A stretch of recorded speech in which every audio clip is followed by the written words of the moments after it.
Bueno, a ver, ahí lo dejamos con el tema del huevo frito, ¿recordáis, no?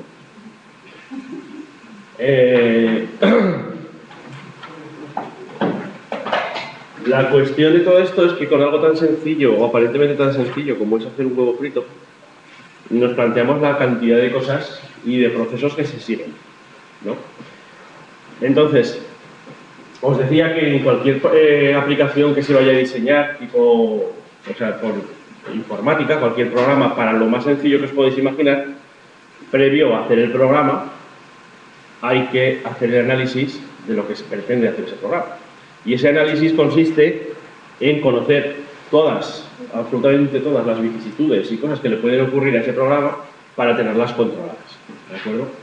Y si a mí me piden un programa informático, ¿qué tengo que hacer? Ya no estoy hablando de ningún lenguaje en concreto, sino en general, que me sume dos números, que sea tan sencillo como introducir un número y otro número, pues a pesar de que es algo tan sumamente sencillo, tendré que controlar, por ejemplo, que no me metan letras en lugar de números, que no me metan números negativos, si no quiero que metan números negativos, que no metan decimales, o sí, o que el número sea mayor de un número y menor de otro, que el resultado me lo dé de una manera o de otra, ¿de acuerdo? Hay cantidad de cosas que hay que controlar. Y todo eso se hace a través del análisis, el análisis informático, el análisis de programación.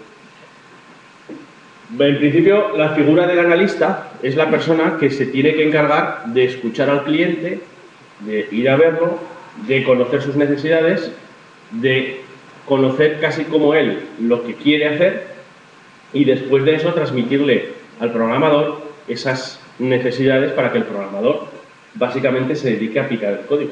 No tiene que hacer nada más.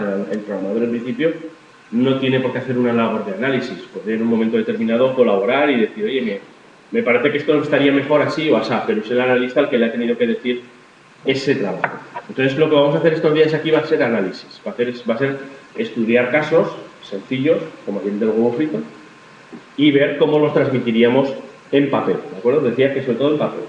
El análisis se hace sobre todo mucho en papel. Para hacer el análisis se utilizan lo que es los diagramas de flujo. O sea, yo ya he hablado con el cliente, yo ya sé cuál es la problemática y ahora lo que necesito es transmitir eso en una especie de diagrama, ¿no? O sea, de diagrama, ¿no? Donde vea todos los pasos que va a tener. Ayer escribíamos, cuando poníamos lo del huevo frito, empezábamos, el primer paso, comprobar que tenemos todos los elementos, ¿no? Por resumirlo mucho.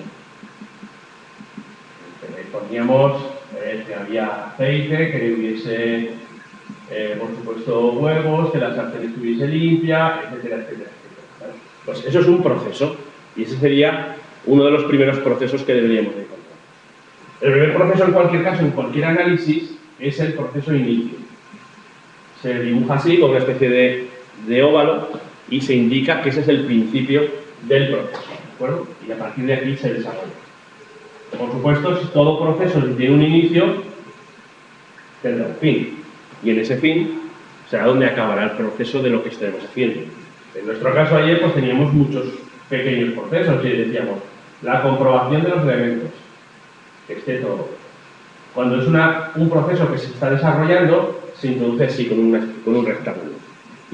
Y se pone dentro el texto básico de lo que va a hacer. Lo siguiente que poníamos era poner la sartén en el fuego. Luego echábamos el aceite. Luego comprobábamos la temperatura del aceite. Luego sacábamos el huevo. Luego lo echábamos así. ¿Sabes? Pues todos esos procesos, ahí era un proceso, digamos, lineal, no había ninguna alternativa y seguir los procesos uno a uno, seguir todos los casos, todo lo que teníamos que hacer, nos llevaba como objetivo al final que era comernos el huevo. ¿Entendido? Los diagramas, por lo tanto, deben de ser lo más exactos posibles. Yo no me puedo escapar, no me puedo dejar ningún elemento sin controlar. Y ayer los ejemplos que salían eran bastante claros. Había gente que decíamos, yo le echo la sal antes de sacarlo al plato. Otros la echaban después. O unos decían, yo lo que hago es echarlo primero en una taza y luego de la taza le echo el aceite. Otros, pues un proceso tan sencillo como ese, podíamos utilizar muchas alternativas. Bueno, pues yo tendría, en un análisis, en un diagrama de flujo, tendrían que estar controladas todas las posibilidades. Yo no puedo darle ese análisis a un programador teniendo posibles escapatorias o posibles cosas sin control, ¿de acuerdo?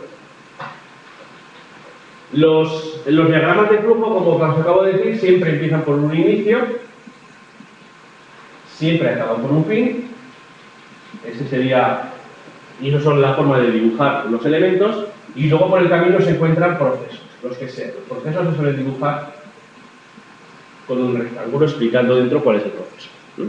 Si algún proceso es suficientemente complejo y no cabe en un rectángulo o requiere mucha más atención, bueno, pues especifica el proceso como proceso 1 y en otra zona explicaré lo que es el proceso 1, el proceso 3 o el proceso comprobación.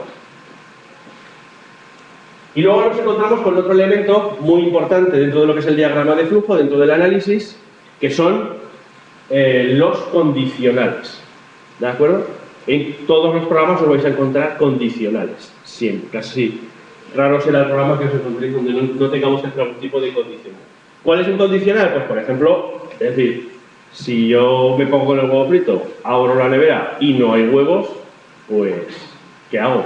Pues a lo mejor me hago una ensalada o a lo mejor me hago un filete, no lo sé. Entonces, habría una condición que sería, si hay huevos en la nevera, podré hacer los huevos fritos. Si no los hay, no los puedo hacer, ¿no? Los condicionales, que ya los conocéis, los hemos visto en Excel, se dibujan con un rombo.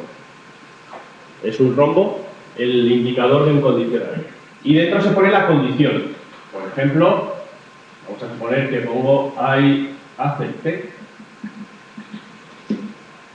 La pregunta, que es la condición, se especifica dentro del rombo y lo que hago luego es poner las dos posibilidades, o sí o no.